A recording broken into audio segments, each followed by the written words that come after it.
Hey everyone. So I thought it might be a good idea for me to kind of do a quick sort of overview of how I go about choosing a saddle when somebody is coming in, they're having some saddle issues. And this won't be, of course, like a comprehensive, step by step to get you from A to B to Z, to get the perfect saddle. But it might give you some ideas of sort of some of the decision making that you have to do, and in order to choose the right seat.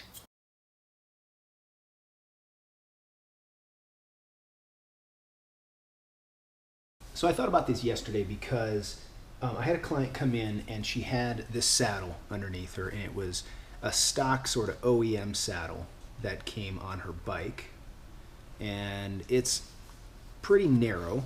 It has a little bit of a channel, but again, we'll talk about that in a minute. But it's a flat saddle. I would call it maybe like a semi-curved saddle.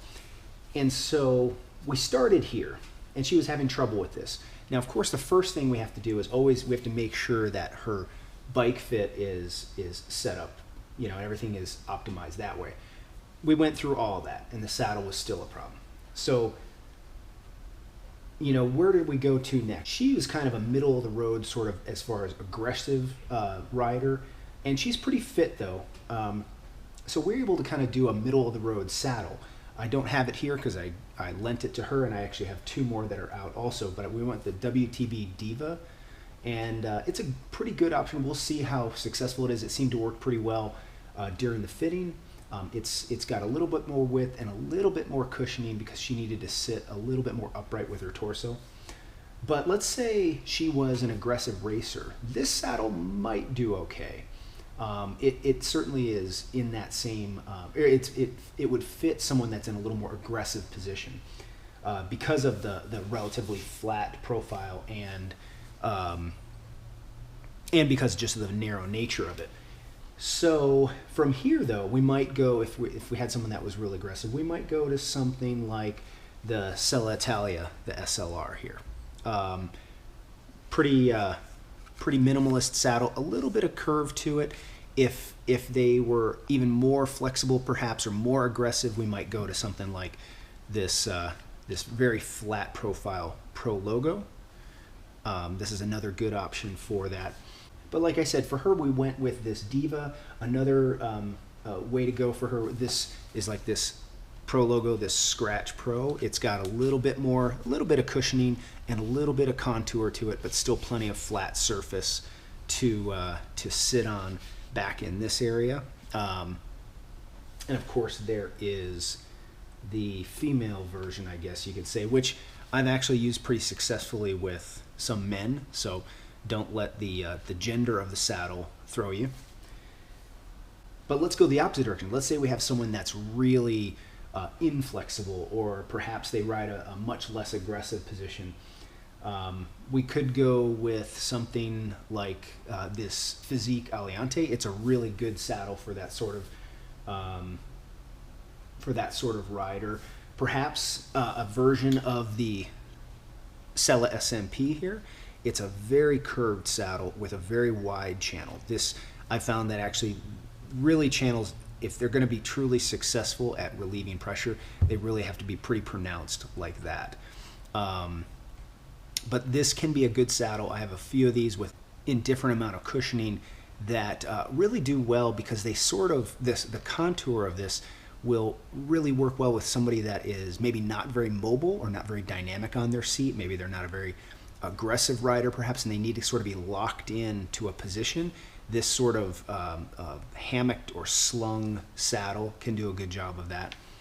Or I might even do something like I don't have any here right now, but like a fabric saddle with probably the radius profile of that. Or even something like this. This is a Sella Anatomica. This can work for a variety of riders, but because we can adjust the tension through the nose here, we can really make this a slung saddle that really kind of locks somebody into place. Even more so than the Brooks saddles, but it's kind of the same idea in how you can tension the cover of that. Now, I usually start with what we would call a traditional shape, a nosed saddle like so, or, pretty much most of these on here, the kind of what we think of as standard saddle shape. But in certain situations, I've been known to move pretty quickly to a split nose design. Like this is a ISM, a road saddle, especially if the rider wants to ride in a more aggressive position, and perhaps like we showed, maybe this saddle didn't work for them, OEM on their bike, but they still want to be pretty aggressive on it. We might go to something like this road saddle. It really allows you to sit forward on the saddle. That's why the rails are so long. This saddle really needs to be positioned a lot further back, but it works well in aggressive. Now, one thing I get asked a lot is about width of the saddle. Like this is a woman's, quote unquote, a woman's saddle with this wider back here than the men's version of it.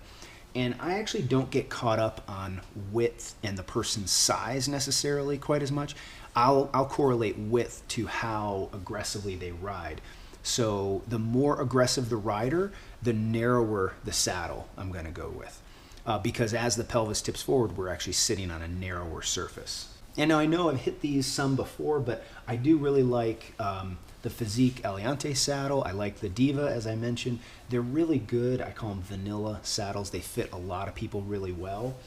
And they're a really good starting point. They're kind of a way for me to vet which direction a person needs to go, whether we need to, add a little bit more cushioning or less cushioning or a little bit more curvature to the seat. Now, one saddle in particular that I've had a lot of luck with in the past few years is another one. It's out. It is an ISM saddle, but it's not this one. This is actually their time trial version. They don't call it that anymore.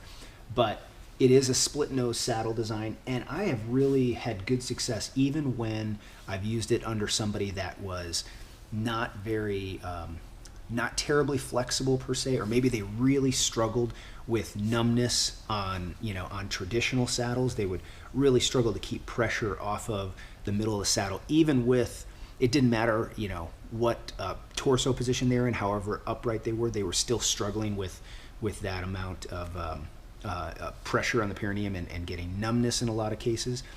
And the ISM saddle that it used to be called the Breakaway. It's now called the PL series.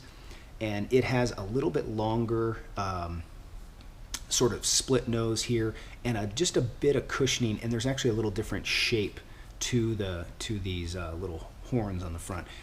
And it has been a saddle that works really well for a lot of people, and again, including those that maybe do need to sit a little bit more upright, or maybe aren't the most dynamic riders on their saddle, where they move around quite a bit, where they don't move around quite a bit. So, and the last thing I would like to address is that, you hear a lot about, well, a flat saddle is for someone that's really flexible and really strong, and a curved saddle is for someone that is maybe less flexible or not as powerful a rider. And those, there's not necessarily a hard and fast rule as far as that goes. I've found that I've had some people that aren't terribly flexible but do pretty well on a flat saddle, and it has a lot more to do with in some cases the width, how they're actually positioned on the bike, maybe even like this shoulder area and how much slope it has or lack of slope. So I wouldn't recommend just ruling out saddles wholesale and taking them off your radar. And this kind of gets me to my final point, which I've mentioned many times before, is with anything, these are just a sample of the demo saddles that I kind of have on hand. And if you can, I know it's not possible everywhere, but if you possibly can, you want to try and demo as much as you can before buying something, certainly, because some of these saddles are, a couple of $100. That's obviously not something you want to just take a chance on to test. So test a few different saddles, definitely test different types of saddles. Go from something that's, maybe like a semi-curved, something that doesn't have a ton of contour, to something a little flatter. Don't be afraid to try something a little bit different, or even something significantly different, that might actually, you might find when it's positioned properly, it might be really, really successful. So that's all I have for this one. I know it was a bit scattered, but generally so is the choosing process for choosing a saddle. It tends to tends to really depend on the individual, and we really need to kind of see how the person responds to some different shapes. So I wanted to let everybody know I do have, I am releasing a second video each week, and it is on my Patreon channel. If you'd like to get those, you can support me there. I'd really appreciate it. But again, there's certainly no pressure there. And that's about all I have for this one. I will see everybody on the next one. Thanks, guys.